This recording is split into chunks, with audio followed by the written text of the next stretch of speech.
Vamos a abrir nuestras Biblias, por favor, al libro de Romanos, capítulo 3. Y vamos a leer los versos 9 al 18.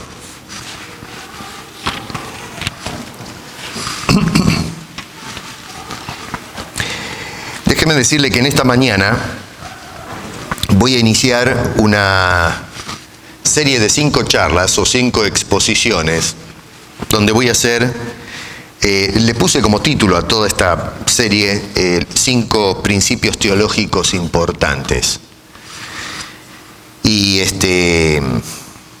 voy a definir principios que destacan una escuela teológica que no es en la actualidad comprendida correctamente. Así que voy a tratar en la medida de las posibilidades de exponer, de explicar esa escuela teológica sin tal vez al principio dar nombres para no asustarlos, pero vamos a ver qué es lo que nos dicen las Escrituras en relación a estos temas. Vamos a leer.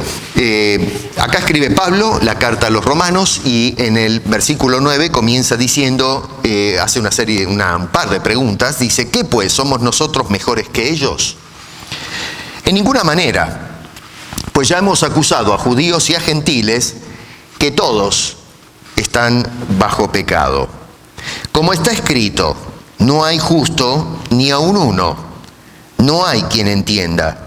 No hay quien busque a Dios. Todos se desviaron, a una se hicieron inútiles. No hay quien haga lo bueno, no hay ni siquiera uno. Sepulcro abierto es su garganta, con su lengua engañan. Veneno de áspides hay debajo de sus labios. Su boca está llena de maldición y de amargura. Sus pies se apresuran para derramar sangre. Quebranto y desventura hay en sus caminos. Y no conocieron camino de paz. No hay temor de Dios delante de sus ojos. Padre, bendice tu palabra. Gracias por esto que nos dices, que es crudo, es duro, pero sin embargo describe la realidad de la naturaleza humana y por supuesto nos lleva a cobrar conciencia de la necesidad enorme que tenemos de ti. Así que te rogamos que nos hables a través de tu santa palabra y aclararnos nuestra condición natural delante tuyo y lo que tiene que ver con la salvación y la vida eterna. Porque te lo rogamos en el nombre de Cristo Jesús. Amén. Bueno, hoy voy a hablar de corrupción total del ser humano. Estaba leyendo un ensayo que escribió alguien acerca de la situación que se vive en el mundo actual en cuanto al tema de la corrupción. Dijo esta persona: la corrupción está tan extendida y es tan compleja que amenaza con socavar la misma estructura de la sociedad. En algunos países casi no se puede hacer nada a menos que se dé dinero bajo mano. Entregar un soborno a la persona indicada permitirá aprobar un examen, obtener el permiso de conducir, conseguir un contrato o ganar un juicio. Se cita a un abogado parisino, Arnaud Montebourg, si es así como se pronuncia, no hablo francés. Dijo este abogado: la corrupción es como una densa niebla de contaminación que desmoraliza a la gente. ¿Quién puede decir que en este mundo no hay corrupción? Si cada cosa que nosotros encaramos en la vida la encontramos que está vinculada a algún acto de corrupción. Y en los sistemas sociales, en todo el espectro de la sociedad encontramos este flagelo. Y la corrupción, podríamos atrevernos a decir que es el resultado de la deshonestidad del ser humano. Y la verdad de las cosas es que la deshonestidad es una epidemia que ha filtrado la sociedad completamente. Hoy encontramos personas deshonestas en el campo comercial, hay deshonestidad en la política, desafortunadamente Cada vez a mí me intereso en los temas de la política, aunque no la entiendo. Y una de las cosas que me llaman poderosamente la atención, no solamente en lo que está sucediendo en este país vecino, lo que sucedió acá, en nuestro país también, a Canadá, pero también todo lo que estamos observando en Latinoamérica, el nivel de corrupción y deshonestidad que hay en los fueros políticos es escandaloso. Y es por eso que pienso yo, la gente hoy, ya hartas de todas estas cosas, están empezando a buscar alternativas. Y eso es lo que estamos observando, más allá si de algunos aprueban a ciertos candidatos o no en el sur, muestra, en fin, el movimiento, el espectro en el que se está moviendo la política de nuestro país vecino, con sorpresas, por cierto. Latinoamérica es igual. De más está decir que la deshonestidad, como indiqué, es rampante en toda la sociedad. Hay deshonestidad en las relaciones interpersonales, inclusive en el hogar, que esto es uno de los grandes problemas y que no debería existir. Los esposos a veces no son honestos con sus esposas y las esposas no son honestos con sus esposos. Las relaciones a veces tienen secretos, en lugar de ser relaciones transparentes, que puedan las dos personas encontrarse y disfrutar esa unión mística donde se comparte todo. Pero a veces cada uno guarda en su cofre de los secretos ciertas cosas que no quiere revelar a la otra persona. Eso es deshonestidad. Los hijos son deshonestos con los padres a veces son deshonestos con los hijos, y por supuesto no queda de lado el hecho de la religión. La verdad es que hay mucha deshonestidad en la religión, deshonestidad en los creyentes, y bueno, el mundo se mueve en esos parámetros. La pregunta es: ¿por qué el hombre corrompe las cosas? Donde el hombre aparece la corrupción. Inclusive, fíjense ustedes que nos metemos en la naturaleza para explotar los recursos naturales, y no lo hacemos con intenciones de preservar, sino de destruir. Y por eso es que hoy se levantan algunas voces en algunos fueros para poder crear conciencia de lo mal que están yendo las cosas. Pero encontramos, cuando analizamos, de que aún dentro de esos fueros que protestan y alzan la voz para supuestamente defender este planeta Tierra de problemas serios para el futuro, encontramos que también se maneja deshonestidad y también hay corrupción dentro de esos mismos fueros. La Biblia nos dice que la razón fundamental de por qué existe tanto mal en este mundo es porque la naturaleza del hombre es lo que está corrompido. No quiere decir que en la naturaleza no veamos la corrupción. Pero no vamos a interesarnos en hablar ahora de la naturaleza, del mundo físico. Estamos hablando ahora de la naturaleza humana, y que, por cierto, al leer a Pablo acá en estos pasajes nos damos cuenta que a eso es donde apunta.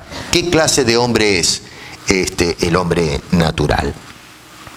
Pablo entiende que la conducta humana está comprometida por el hecho de estar enajenado de Dios, por estar alejado. Hay una alienación que crea una serie de problemas en la naturaleza del individuo y en el trato de esa persona con otras personas, incluyendo a la persona misma de Dios. Y cuidado, que el hombre no se hace así porque en algún momento de su vida decide apartarse. La Biblia nos dice que el hombre nace ya con una naturaleza comprometida. Nacemos apartados de Dios por causa del pecado con el cual venimos a este mundo. Para mirar un poquito el contexto acá, ahí en sus Biblias, quizás muevan un poquito las páginas, pero en el capítulo 1, del versículo 8 en adelante, el apóstol Pablo va a lanzar un juicio contra el hombre no judío. En la Biblia esto se le llama o se lo denomina el hombre gentil. Y dice, lo va a acusar de pecado, y sabemos que lo acusa de pecado. El veredicto de Pablo es porque en el capítulo 3, versículo 9, cuando cierra su argumento acerca de la condición del hombre, dice, están todos bajo pecado. Y Pablo dice en el capítulo 1, por ejemplo, para que se den una orientación, verso 21, que estos hombres no glorificaron a Dios. Verso 21, en la segunda parte, dice que no le dieron gracias a Dios. Dice este hombre también en el verso 23 que cambiaron o permutaron la gloria de Dios. Y luego agrega en el verso 25 que cambiaron la verdad de Dios. Y el resultado entonces de esta conducta, de esta actitud humana, nos lleva al verso 26, donde nos dice que entonces Dios los entregó a pasiones vergonzosas o desordenadas. Así que vemos esta dinámica que va describiendo el apóstol Pablo. Y luego dice algo que es central, pienso yo, en toda la sección, en el verso 28, donde dice, ellos no aprobaron tener en cuenta a Dios. Por eso es que dice entonces que Dios los entrega una mente reprobada para hacer cosas que no convienen. Y entonces Pablo va a pasar a hacer una lista que no es exhaustiva, pero que de alguna manera nos pone en línea con la conducta humana. No solamente estos actos desordenados que menciona ahí en los versos 26 en adelante, pero notamos en los versos 29 en adelante una serie de cosas que nos identifica al hombre en general. Dice este señor, estando atestados, y noten que dice de toda injusticia, esa de toda modifica todo lo que va a describir. Es decir, cuando dice de todo, está indicando que la manifestación de estas cosas se desplaza en un espectro amplio. Toda justicia, toda manifestación de injusticia, fornicación, perversidad, avaricia, maldad, están llenos, dice, de envidia, homicidios, contiendas, engaños, malignidades. Son murmuradores, detractores, aborrecedores de Dios, injuriosos, soberbios, altivos, inventores o creadores de males. Personas que se sientan a pensar cómo hacer mal las cosas. Desobedientes a los padres. Noten que Pablo ya escribía esto hace 2000 años atrás. La desobediencia a los padres no es algo nuevo. Esto viene desde siempre. Necios, desleales, sin afecto natural, implacables, sin misericordia. ¿Qué tal? ¿Qué les parece a ustedes? Parece mentira, pero es como si fuese una radiografía de la naturaleza humana. Todo eso es lo que el apóstol Pablo, otra vez, pienso yo, dirigido por el Espíritu de Dios al escribir estas cosas, está describiendo, está cincelando el carácter del hombre natural. Realmente una desgracia, una tragedia al tipo de persona que nos describe este hombre. Y claro, algunos manifiestan estas cosas en un grado mayor y otros en un grado menor, pero en líneas generales eso es lo que es el ser humano. Y tal vez no tenga el ser humano todas estas cosas, pero siempre podemos ubicar a la gente en uno u otro de esas cosas negativas que menciona este hombre. En cuanto al judío, porque en este caso se refiere a los gentiles, pero en cuanto al judío, dice en el capítulo 3, versos 1 y 2, ¿qué ventaja entonces tiene pues el judío? ¿O de qué aprovecha la circuncisión? Y Pablo dice mucho, en todas maneras, y dice primero, ciertamente, que les ha sido confiada la palabra de Dios. Así que ahí hay una ventaja del judío que no tiene el hombre gentil. Dios les confió a ellos la ley. Pero cuidado, en los versos anteriores, en el capítulo 2, por ejemplo, verso 17, dice, he aquí tú tienes el sobrenombre de judío y te apoyas en la ley y te glorías en Dios. Versos 21 al 24 dice, tú pues que enseñas a otro, ¿no te enseñas a ti mismo? Tú que predicas que no se ha de hurtar, hurtas. Tú que dices, judío, que no se ha de adulterar, adulteras. Tú que abominas de los ídolos, cometes sacrilegio. Tú que te jactas de la ley, con infracción de la ley deshonras a Dios. Porque como está escrito, el nombre de Dios es blasfemado entre los gentiles por causa de vosotros. Esta es una severísima acusación que hace el apóstol Pablo. Así que noten que no hace ningún tipo de discriminación. Dice, los gentiles están en serios problemas y ya nos hace una descripción. Pero entonces el judío puede decir, bueno, pero momento, nosotros no somos gentiles. El judío soberbio se cree de que ellos son la nación escogida de Dios y por lo tanto están exonerados de responsabilidades y compromisos con Dios, y entonces Pablo les cae encima y dice: paren ahí un poquito, señores, déjenme decirles cuál es la condición de ustedes. Y entonces eso es lo que describe este señor en esos versículos. Por lo tanto, Pablo llega a un veredicto terrible en el capítulo 3, versículo 9, diciendo que están todos bajo pecado. Tanto el judío como el gentil, todos están en la misma condición. Y noten que cuando Pablo dice ahí en ese versículo 9, están bajo pecado, lo que está diciendo es que están bajo la soberanía, el control. Son esclavos del pecado. Por eso dice bajo el pecado. Es un concepto que ubica a este problema como señor de la vida, el que controla la vida de las personas. ¿Hay evidencias de esto que dice Pablo en la naturaleza humana? Pablo pasa revista en los versos 10 al 18 con una serie de cosas que acabamos de leer, y noten que Pablo plantea la corrupción del ser humano en tres áreas o en tres aspectos. Primero, vemos que el hombre está comprometido en cuanto a la relación con Dios, que lo vemos en el verso 10 y 11. Dice que no hay ni una persona justa. Vuelvo a repetir, esto tiene que ver con las cosas espirituales. En cuanto a Dios se refiere, delante de Dios no existe ni una sola persona que pueda decir: yo soy, en cuanto a Dios, delante de Dios, una persona 100% justa. Y Pablo, al decir esto, citando las Escrituras, dice: no hay justo ni a uno. Nos devuelve otra vez a la introducción.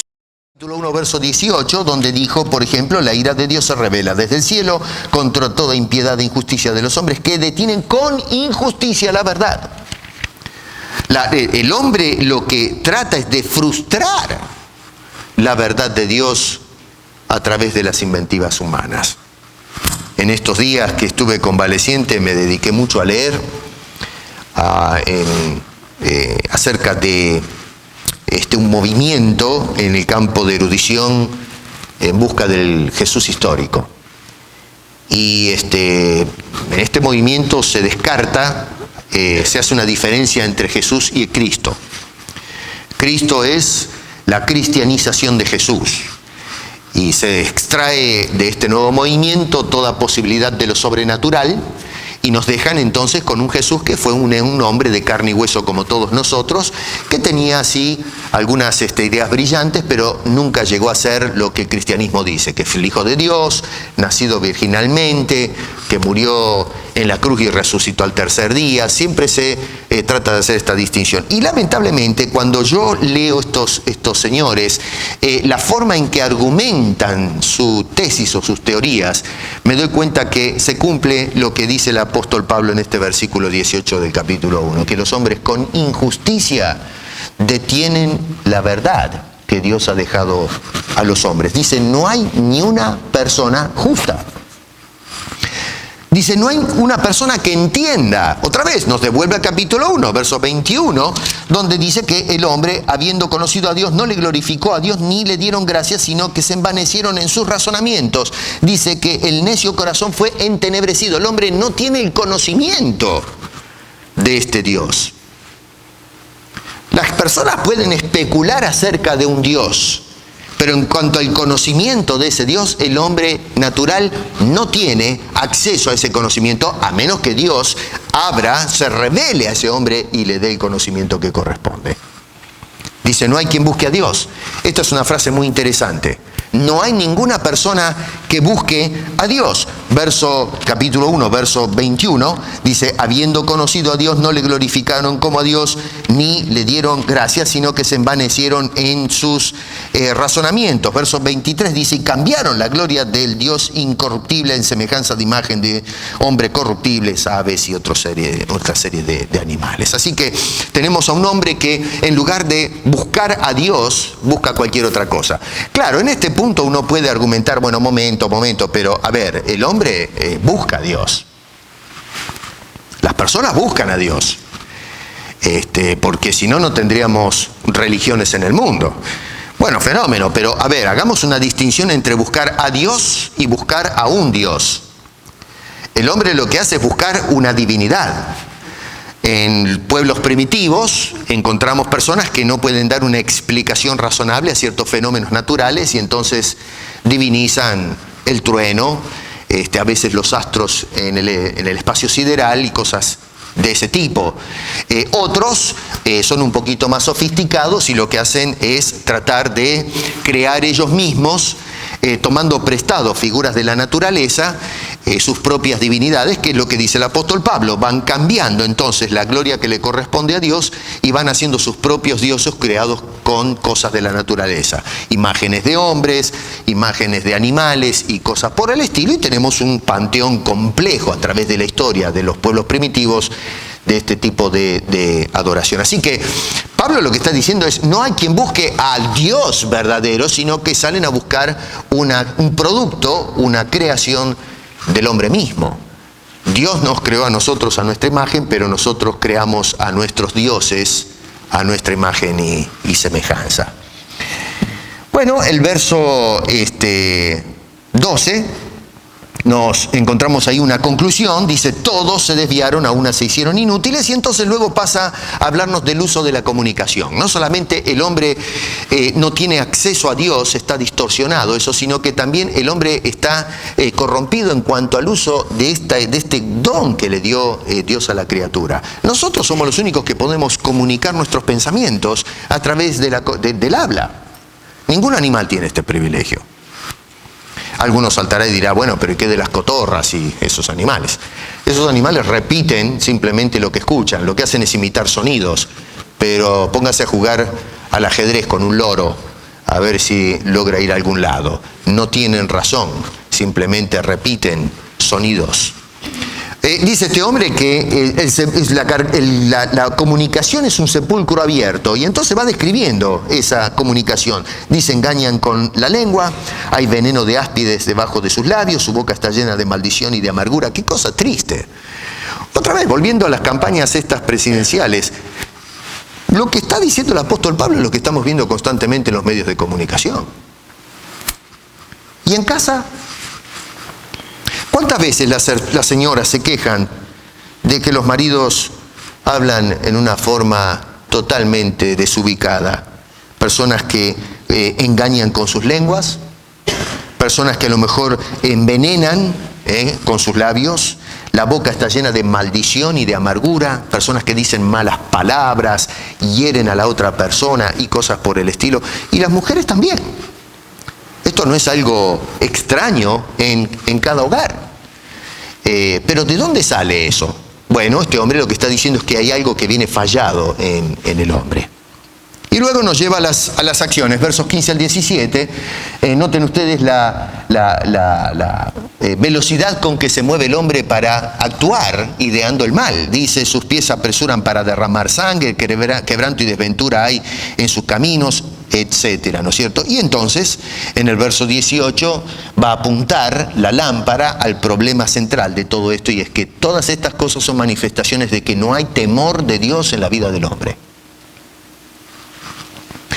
Vale decir entonces que en definitiva tenemos tres verdades importantes que subraya el apóstol Pablo. Una, verso 9, todos los hombres están bajo pecado. Es decir, están bajo el dominio, la soberanía del pecado en la vida del individuo. Dos, verso 12, todos se desviaron. Todos los hombres se hicieron inútiles. Eso está ahí, ¿eh? Y la tercera cosa es que todos carecen de temor a Dios. Ahora, ¿se acomoda esto a la realidad que vivimos nosotros? Todo esto que dice el apóstol Pablo, ¿hay una correcta descripción de la naturaleza humana? Hay algunas personas que dicen que el cristianismo es el responsable de todos los males en este mundo. Hoy se levantan voces que algunos van un poco más lejos y dicen, bueno, todas las religiones son el mal de este mundo. Si sacamos la religión, entonces se terminan el terrorismo, el fanatismo, la discriminación social y una cantidad de cosas que los llamados liberales hoy, los que quieren liberar a la sociedad o a la raza humana del flagelo de la religión, llevando esta batalla contra la religión, al fin liberar al hombre. Pero en estos países del oeste, en Europa y acá especialmente en Norteamérica, y también está empezando en nuestro continente latino, hay un movimiento tratando especialmente de terminar con nuestras tradiciones cristianas o judeocristianas. Y se hace responsable entonces al cristianismo histórico de todas las tragedias y todos los problemas que ha habido en esta humanidad. Vamos a imaginar por un momento, vamos a extraer de nuestra mente la idea del cristianismo y vamos a pensar en una sociedad humana donde no existe el cristianismo. Es un ejercicio mental, lógicamente, pero hagamos eso. Pensemos que incluso no existe el pueblo escogido de Israel en el Antiguo Testamento. Podemos creer que existe un Dios que está allá afuera, como sostienen los deístas, pero que no está vinculado con la creación aquí abajo. Él está en su oficina, ya creó la materia prima y entonces dejó que la creación como máquina cósmica por un proceso de evolución vaya acomodándose y dando lugar a este mundo en el cual vivimos. Así que si queremos creer en un Dios, está allí afuera y luego tenemos la creación batiéndose como puede. Entonces sacamos a Israel, sacamos al cristianismo, es decir, eliminamos la encarnación. Cristo nunca vino al mundo, nunca hubo apóstoles, por ende no existió la iglesia cristiana. ¿Qué tenemos entonces? ¿Qué clase de mundo nos queda si extraemos al Israel del Antiguo Testamento y al cristianismo del Nuevo Testamento? Bueno, nos queda una de dos opciones. Nos queda entonces una sociedad pagana, completamente paganizada, o nos queda una sociedad atea, es decir, una sociedad que no cree en Dios. Bueno, fenómeno. Supongamos que tenemos una sociedad totalmente paganizada. Sociedades que creen en algo, en dioses, y entonces establecen la sociedad, la arman bajo esa premisa. Bueno, mirando la historia podemos observar sociedades, imperios que tuvieron su turno en la historia y que mostraron que fueron e hicieron cosas sin depender del cristianismo. Tenemos el imperio egipcio. Tenemos el imperio asirio en el Antiguo Testamento. Antes de todo esto tenemos a los caldeos, si se quiere. Tenemos, el imperio babilónico. Tenemos el imperio medo-persa. Tenemos el imperio macedonio o el imperio griego. El imperio romano. Tenemos más adelante el imperio chino. Tal vez más antiguo para algunos. Depende de qué parte de la historia miremos en esa parte del Asia. Tenemos el imperio mongólico. En nuestras Américas tenemos en Centroamérica mayas y aztecas que proliferaron y tuvieron su momento en la historia. En nuestro continente sur tenemos el imperio inca, que también dejó de ser, pero que tuvo su momento. Cuando miramos todos estos imperios que tuvieron su turno con sus creencias y su manera de manejar las cosas, vemos que ninguno de ellos estuvo exento de derramamiento de sangre y de gobiernos justos. No existe el cristianismo, ellos tuvieron la opción, tuvieron su turno, y lo que fueron imperios que establecieron su orden a través del derramamiento de sangre, de la opresión, de la esclavitud, explotando personas para que construyan sus imperios. El cristianismo no es responsable del mal que hicieron los hombres en esos periodos imperiales. El imperio romano, que es con el cual estamos tal vez más familiarizados debido a las escrituras, nosotros los cristianos sabemos perfectamente que no llegaron a su apogeo haciendo un gobierno justo y equitativo. Bueno, entonces el gobierno humano paganizado fracasó. Nos queda entonces otra opción. Si no tenemos un cristianismo y tenemos otro tipo de religiones en el mundo, las religiones fallaron.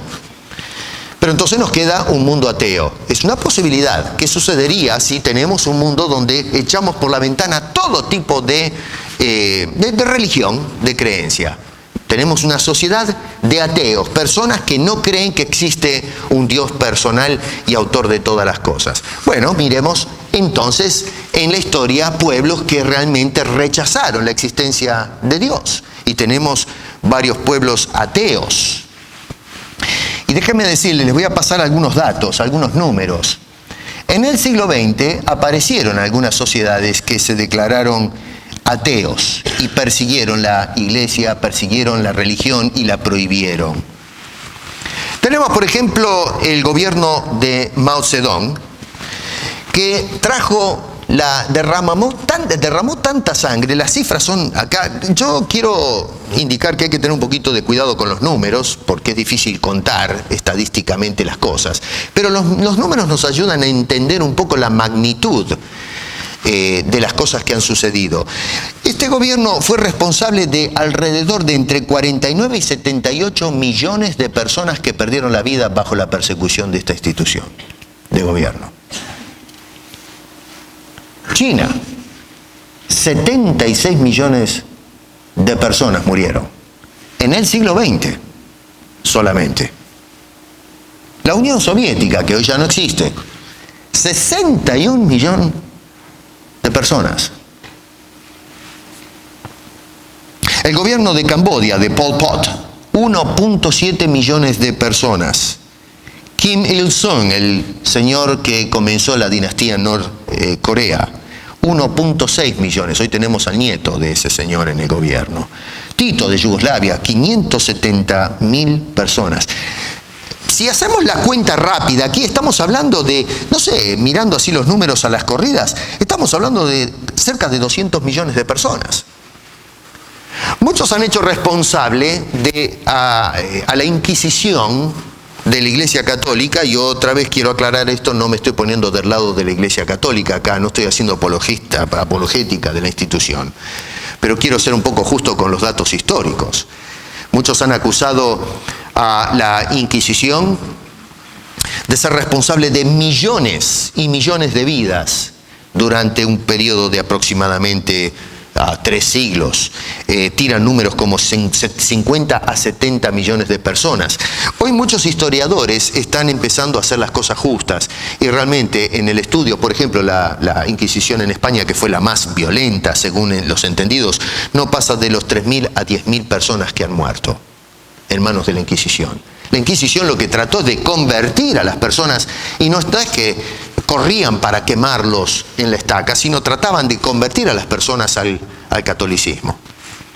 Así que sí, persiguieron personas, sí torturaron personas, pero no murieron millones de personas en manos de la Inquisición.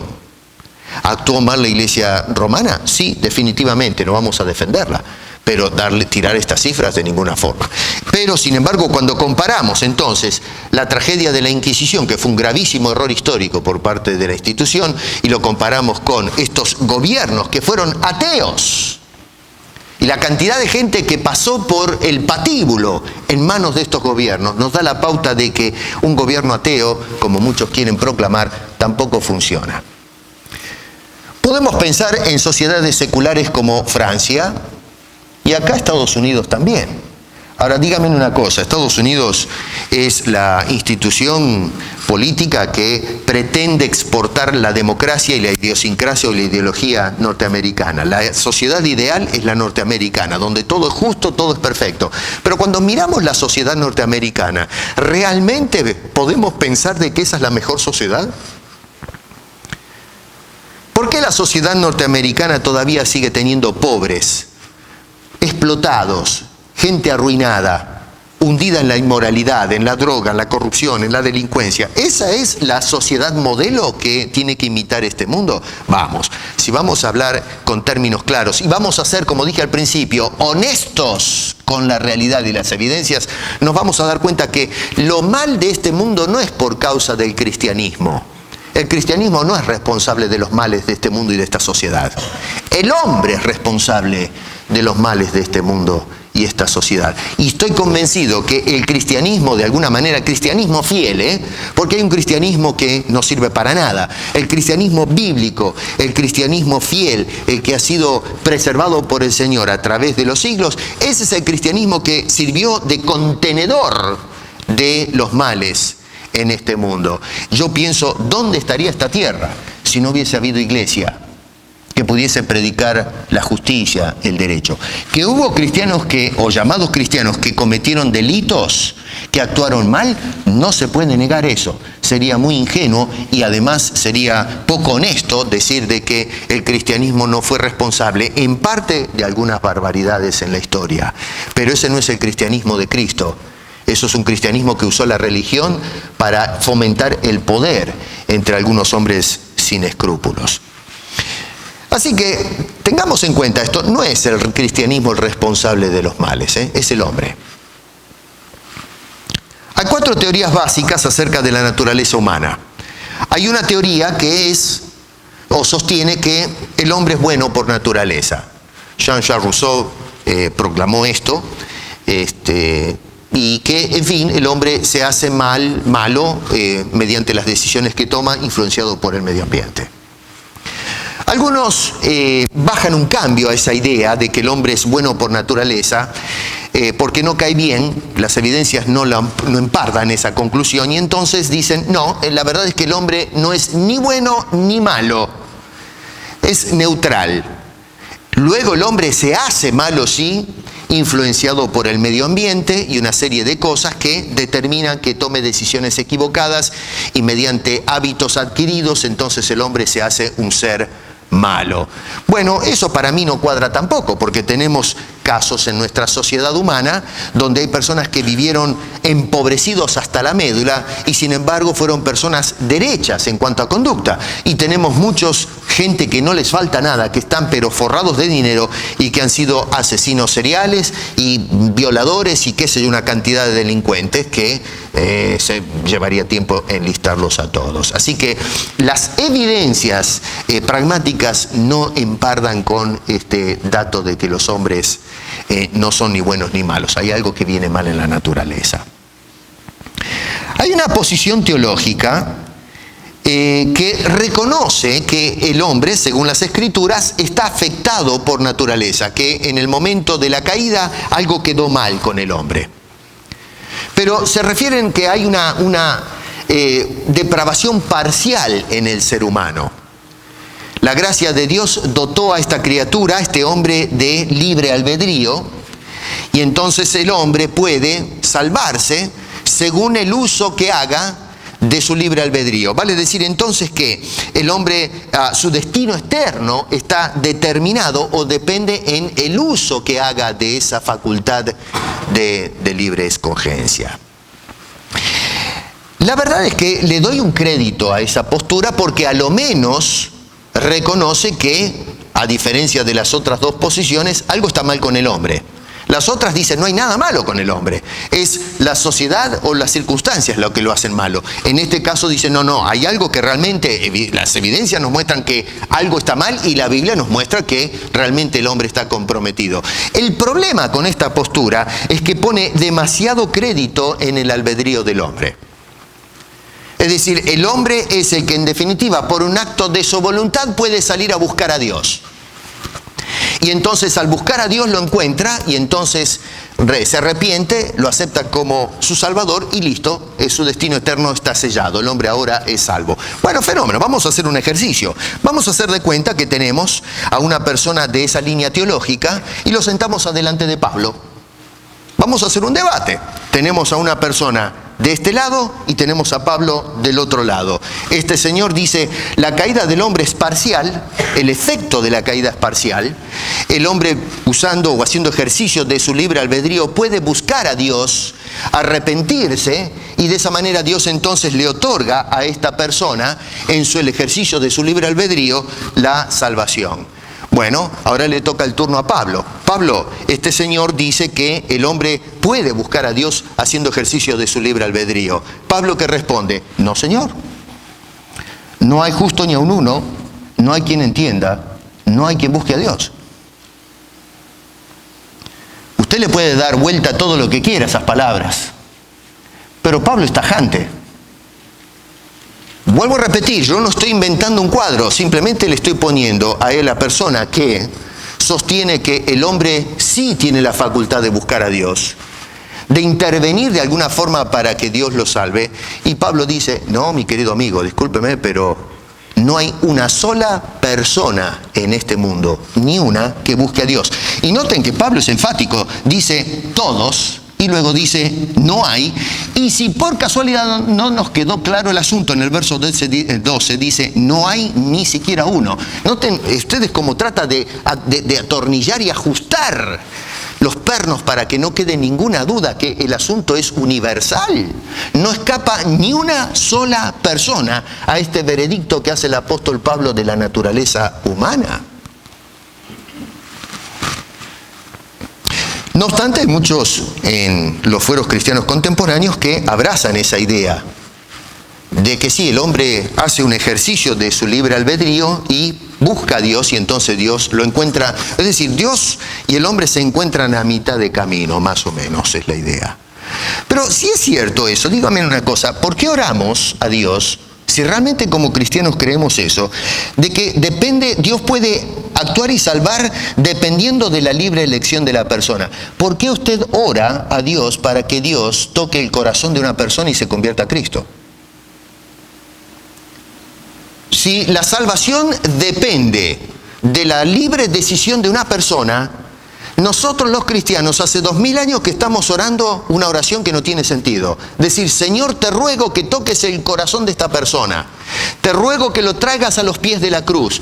Te imploro por las almas. Esas oraciones que se hacen en los cultos de oración o campañas evangelísticas no tienen ni pie ni cabeza si la salvación depende de un acto voluntario de una persona. Pablo lo que está diciendo es, no puede buscar la persona a Dios. No hay naturaleza en esa persona para buscar a Dios y no hay ni siquiera uno. Por eso es que Dios tiene que salir a buscar a la persona. Y entonces sí, la oración tiene sentido. Yo oro por las almas, le digo, Señor, te ruego, por favor, que salves a esta persona, porque confío en la soberanía y el poder de Dios para actuar en alguien que es irresponsable y que además es inoperante para buscar a Dios. Así que, por un lado, en fin, creemos las doctrinas cristianas, por otro lado las contradecimos con razonamientos filosóficos por no tomar nota de lo que nos dice la Escritura.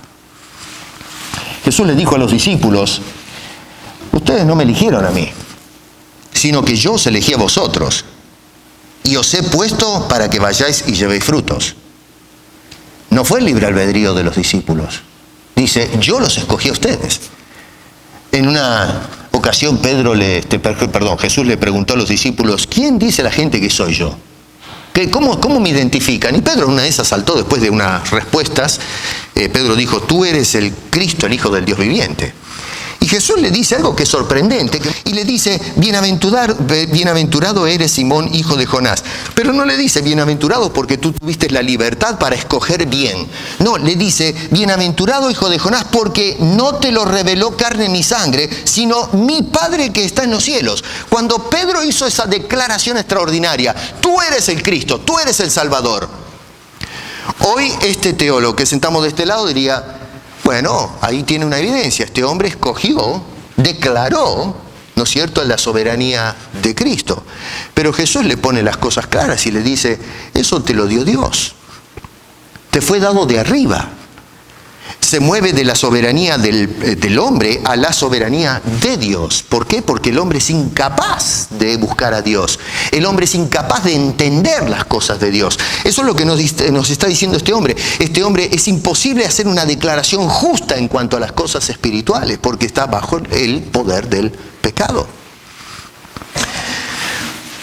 Hay una cuarta posición,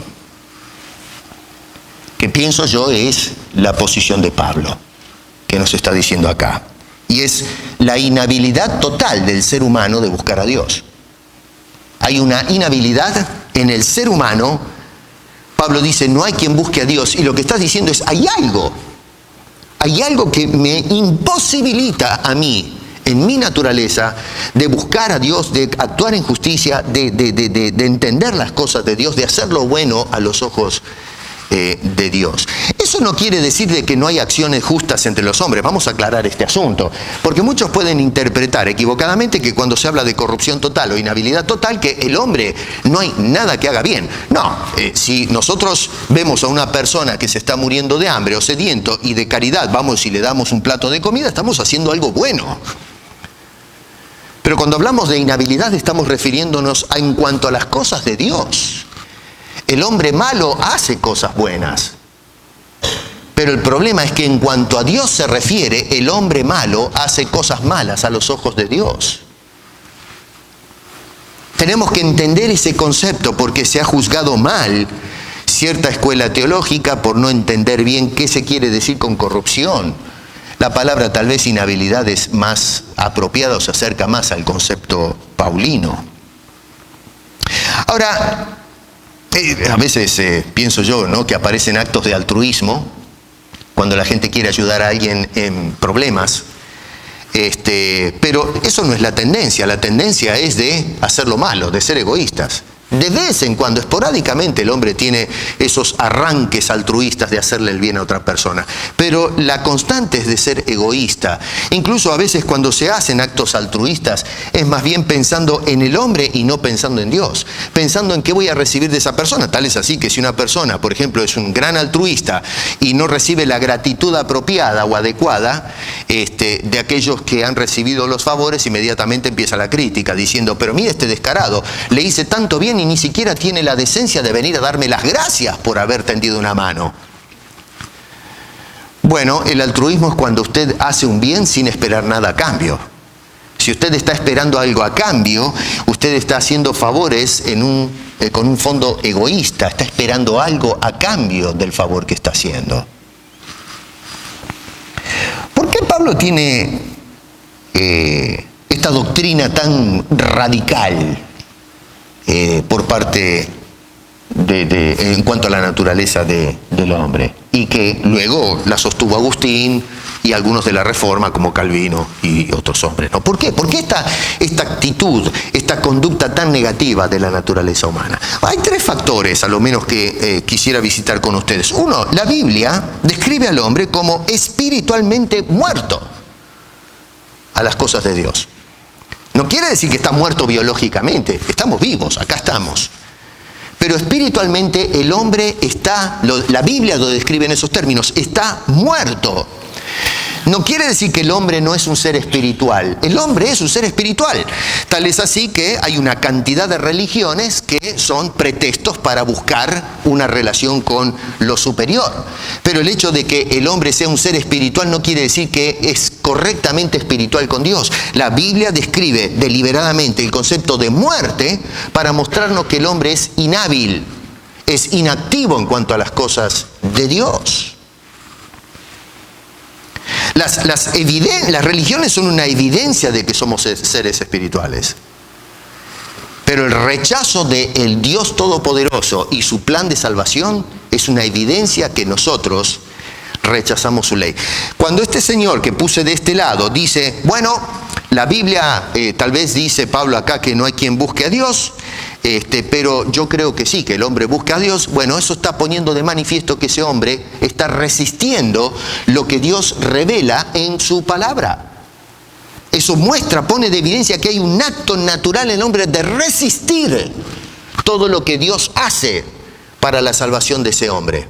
Procuramos insertar en lo que es el plan de la salvación el mérito humano, la intervención, la coparticipación de la criatura con Dios para sacarlo de la situación apremiante en que este hombre se encuentra.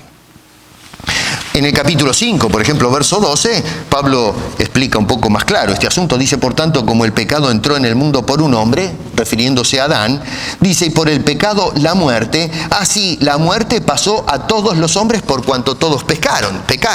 Se refiere a la muerte espiritual, es decir, la separación con Dios, y luego, por supuesto, entró la muerte física. No hay nadie que pueda escapar a este flagelo que afecta a todos los hombres. Todos vamos a tener una cita con la muerte en algún momento. Es notable que la Escritura, de todas las cosas que podría escoger como ejemplo, escoge la condición de muerte para referirse a nuestra condición espiritual. Muertos espiritualmente. Efesios capítulo 2, versos 1 al 3 dice, y Él os dio vida a vosotros cuando estabais muertos en vuestros delitos y pecados en los cuales anduvisteis en otro tiempo. Colosenses 2:13, y a vosotros estando muertos en pecados y en la incircuncisión de vuestra carne, os dio vida juntamente con él, perdonándoos todos los pecados. ¿Se dan cuenta? La muerte es la figura precisa que usa la Escritura para describir la condición espiritual del ser humano. Ahora, hay dos cosas interesantes que nos dicen las Escrituras en cuanto a ese estado de muerte espiritual. Primero, que nacemos en esa condición. No se adquiere esa condición cuando vamos tomando decisiones en la vida. Salmo 51 dice, he aquí en maldad he sido formado y en pecado me concibió mi madre. Salmo 58, verso 3, se apartaron los impíos desde la matriz, se descarriaron hablando mentira desde que nacieron. Sí, eso es lo que nos dice la Escritura. Esto no es una invención del orador, sino que la Biblia nos dice que el hombre nace en esa condición. Esto es importante porque hay quienes, vuelvo a repetir, dicen que el hombre se hace mediante decisiones que toma, a lo mejor equivocadas en la vida. Pero la Escritura dice, no, mi querido, de ninguna manera.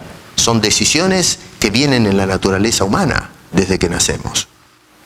La segunda cosa que notamos es que la Biblia nos dice que el hombre posee un corazón y una mente en tinieblas, entenebrecido. No quiere decir de que no hay luz científica en el hombre, de que no hay luz para razonar las cosas. El hombre no quedó siendo un tarugo, el hombre razona y piensa. Pero en cuanto a las cosas de Dios, en cuanto a la salvación, su destino eterno, las cosas espirituales, el hombre tiene una comprensión y un sentimiento parco. Es un hombre que está sumido en tinieblas, no entiende, no agarra estas cosas. Por eso necesita la ayuda de Dios. Tenemos ejemplos tremendos en la sociedad antes diluviana, que existió aproximadamente 1000 y pico de años, 1000 años, pónganle, para hacer números redondos. Así que tenemos una generación desde la creación de Adán hasta el diluvio de generación de gente, 1000 años de sociedad, en la que pudieron mirar, ¿no es cierto?, las cosas en la vida, cómo construían la sociedad, y al mismo tiempo empezar a hacer correcciones para mejorar como sociedad.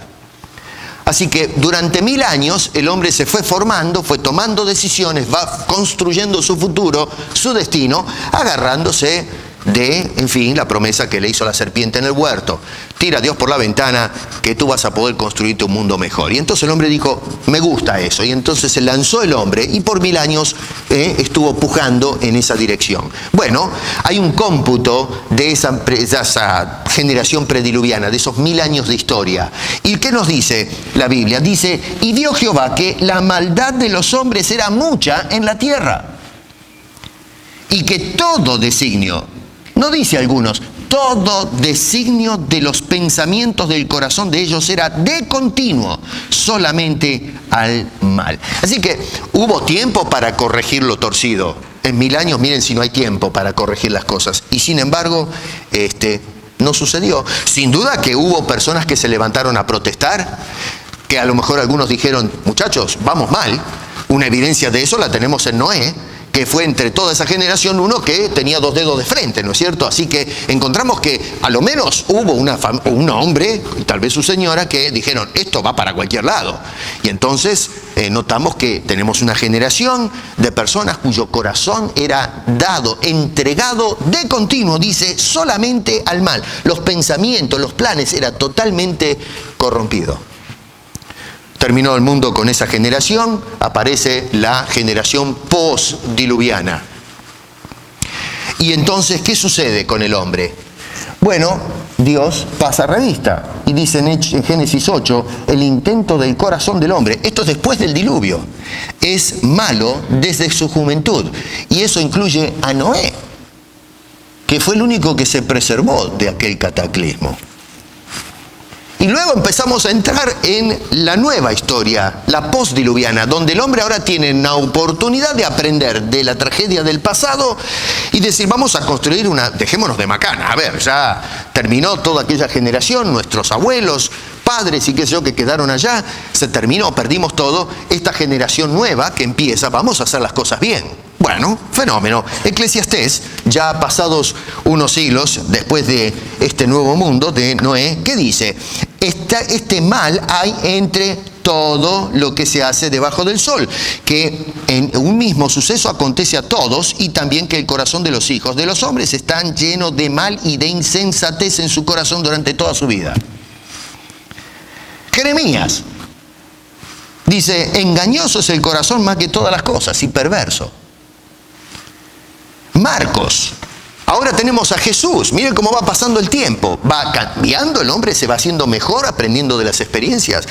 Jesús dijo esto, del corazón de los hombres salen los malos pensamientos, los adulterios, las fornicaciones, los homicidios, los hurtos, las avaricias, las maldades, el engaño, la lascivia, la envidia, la maledicencia, la soberbia, la insensatez. Todas estas maldades de dentro salen y contaminan al hombre.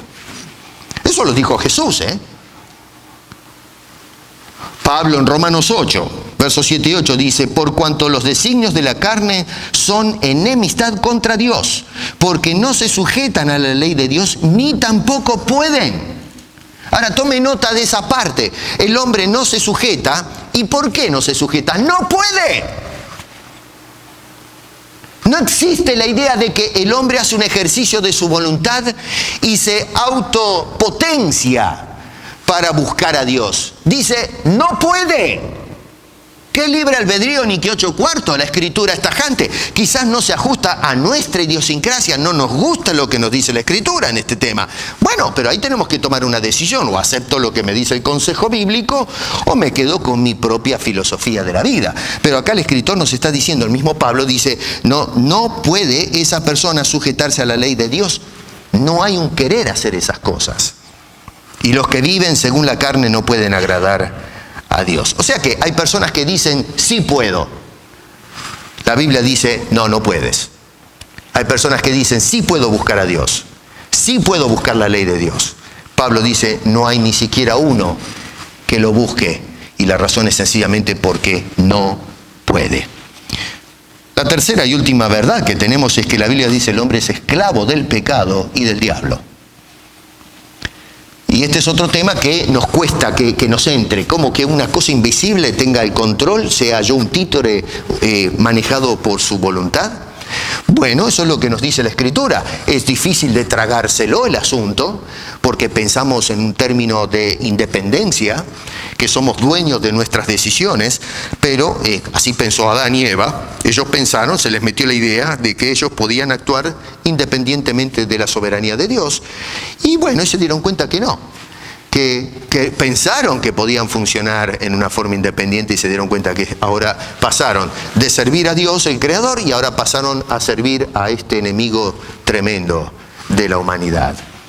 En el Evangelio según San Juan, Jesús lo acusa a los religiosos de la época diciendo, vosotros sois de vuestro padre el diablo, y los deseos de vuestro padre queréis hacer. Miren lo que dice Jesús, Ustedes lo que hacen, aunque piensan, se ofendieron lógicamente porque no estaban de acuerdo con lo que dijo Jesús, no les cayó bien para nada, pero de todas maneras la realidad es que lo que dijo Jesús eso era. Así que en su idiosincrasia dijeron, nosotros no servimos al diablo, este tiene demonio, no sabe lo que dice. Pero la realidad es que sí que servían al diablo. Claro, alguien puede decir, bueno, pero a ver, pastor, esos son los judíos, esos que crucificaron a Jesús. Nosotros no somos esos judíos, no somos esa élite de religiosos que sí servían al diablo. Bueno, vamos a ver qué dice la Escritura de nosotros los que no somos judíos. Ellos servían al diablo. Y nosotros, bueno, Efesios otra vez dice, y Él os dio vida a vosotros cuando estabas muertos en vuestros delitos y pecados en los cuales anduvisteis en otro tiempo. Y escucha esto, siguiendo la corriente de este mundo conforme al príncipe de la potestad del aire, el espíritu que ahora opera en los hijos de desobediencia. ¿Qué me cuentan ustedes? Esto no le cae bien a la gente.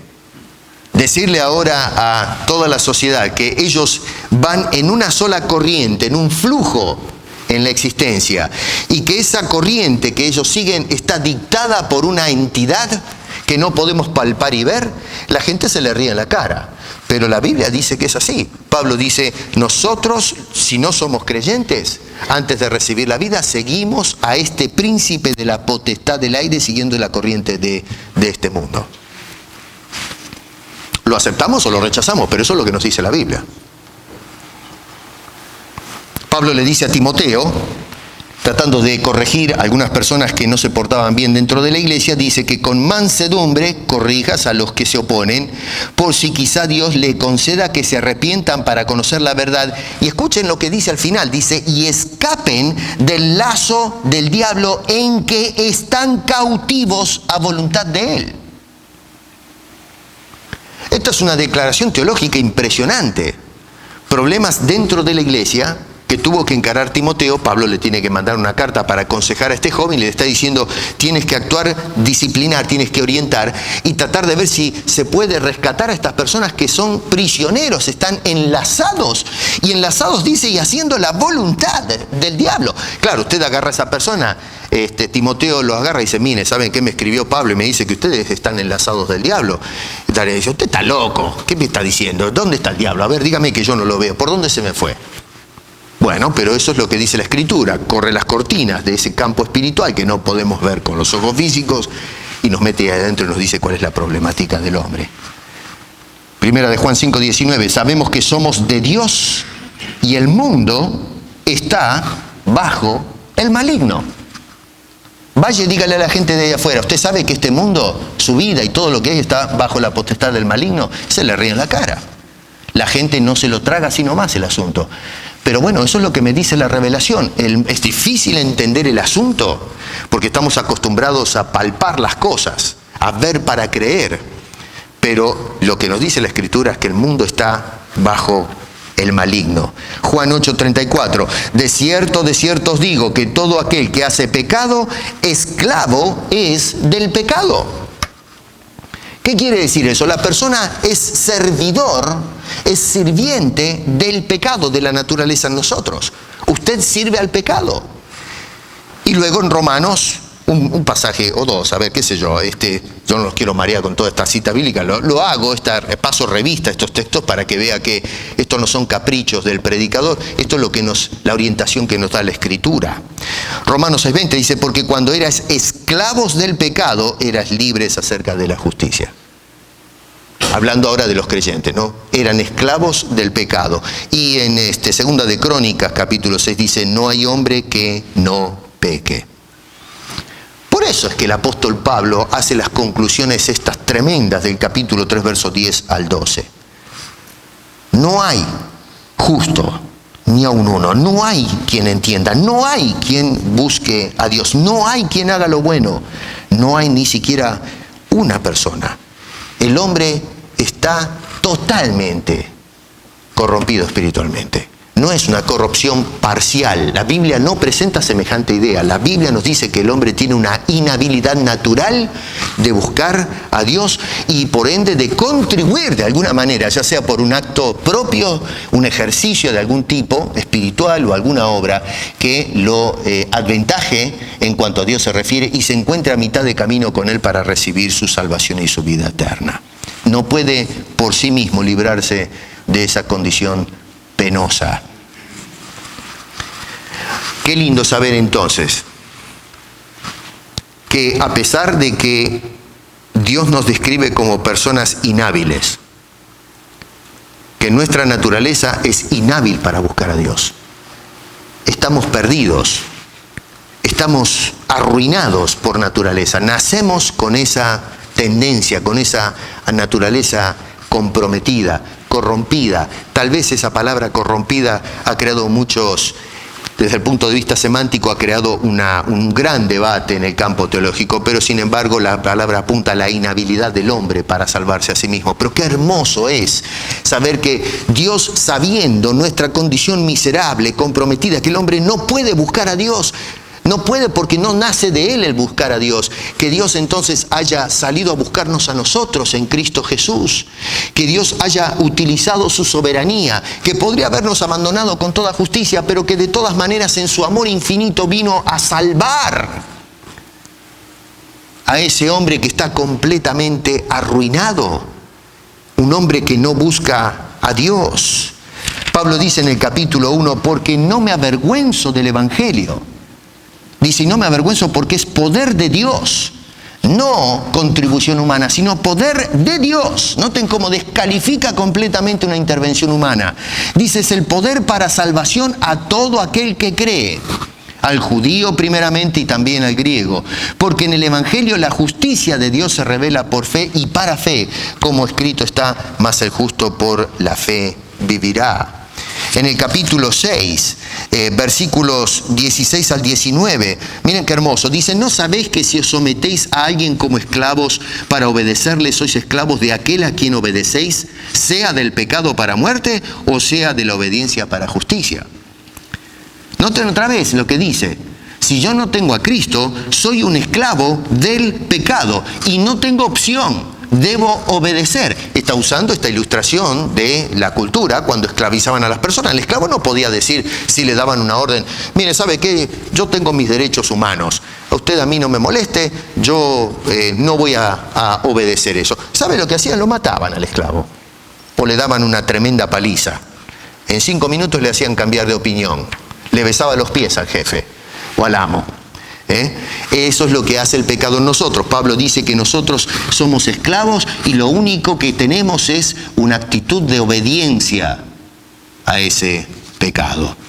Dice, pero gracias a Dios, verso 17, que aunque erais esclavos del pecado, habéis obedecido de corazón a aquella forma de doctrina a la cual fuisteis entregados y libertados. No dice se libertaron, sino que fueron libertados. Algunos pueden decir, bueno, pero el verso 17, mire que dice que han obedecido, así que hicieron algo. No, obedeces porque fuiste liberado. Se corta la cadena primero de la esclavitud y ahora puedes obedecer a tu nuevo dueño. Lee el contexto, porque nunca falta alguien que diga, momento, pastor, ahí lo agarré. En el verso 17 dice que la persona obedeció al individuo. Sí, obedece al individuo después que fue liberado. Y entonces dice, liberados por gracia a Dios que... liberados del pecado, verso 18, vinisteis a ser siervos de la justicia. Dice, hablo como humano y por vuestra humana debilidad, que así como para iniquidad presentasteis vuestros miembros, para servir a la inmundicia, la iniquidad, así ahora para santificación presentad vuestros miembros para servir a la justicia. Tenemos un llamado entonces de Pablo a una vida ahora que somos liberados de la esclavitud del pecado y hemos sido hechos siervos de Dios en Cristo Jesús, que podamos vivir una vida santa. Y termino con estos 2 versículos que para mí son preciosos. Verso 22 dice, mas ahora que habéis sido libertados del pecado y hechos siervos de Dios, tenéis por vuestro fruto la santificación y como fin la vida eterna. ¿Por qué? Dice, porque la paga del pecado es muerte. Es decir, acá tenemos que parar y decidir qué vamos a hacer. Porque Pablo nos dice que nosotros estamos arruinados, hay una inhabilidad por parte nuestra de buscar a Dios, somos servidores del diablo y del pecado, personas que no podemos hacer nada para desprendernos, y las consecuencias de esa condición, la paga de esa condición, dice, es la muerte espiritual, la muerte física, pero la dádiva de Dios, el don de Dios, el regalo de Dios es vida eterna. Y pone el contraste entre muerte y vida. El pecado me lleva a la muerte. Dios en Cristo me lleva a la vida eterna en Cristo Jesús nuestro Señor. Hermanos queridos, nosotros, la Biblia nos enseña, no nos enseña una escuela teológica que muchos detestan en la actualidad, que nos dice, por ejemplo, entre los 5 puntos que presenta la escuela teológica, el primer punto es la inhabilidad o corrupción total del hombre. Eso no es un invento de una escuela teológica. La Biblia nos está diciendo eso. Acabo de mostrarle los pasos para que usted vea que no es una inventiva de la Reforma. Esto es algo que está en las Escrituras, que estos hombres lo que hicieron fue simplemente sintetizar en una frase toda esta enseñanza de las Escrituras, que el hombre, hay una inhabilidad natural de parte nuestra para buscar a Dios. Pero qué hermoso que Dios vino a buscarnos a nosotros. que siendo un tipo tan miserable, tan corrompido, tan arruinado, tan obstinado, tan terco, el amor y la hermosura de Dios dijo, no lo voy a abandonar, y viene a buscarnos a esta criatura desesperada y envía a Cristo a morir en la cruz para darnos la oportunidad de pasar de la muerte a vida eterna. Esa es la enseñanza de las Escrituras. Esos los que abrazaron estos hombres cuando vieron la doctrina de la gracia. En medio de una corrupción total en la naturaleza humana, destella la hermosura de la gracia de Dios diciendo, yo quiero darte este don.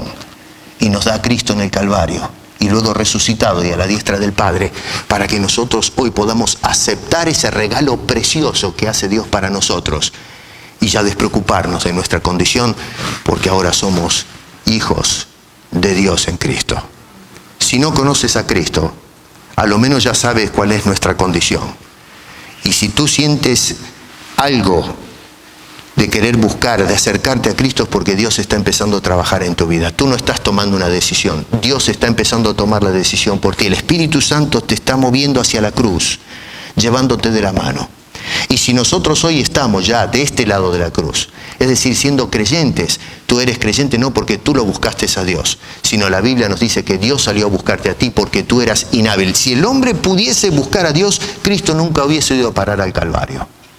Es justamente por la imposibilidad natural del hombre de buscar a Dios es que Dios tuvo que tomar la iniciativa, asumir forma humana y entregar su preciosa vida, su preciosa sangre para la salvación de nuestras almas. Por eso entonces toda la obra deja la gloria y la honra solamente a Dios sin méritos humanos. Es lo que decía el apóstol Pablo en Efesios. Dice, por gracia sois salvos por medio de la fe, y esto no de ustedes.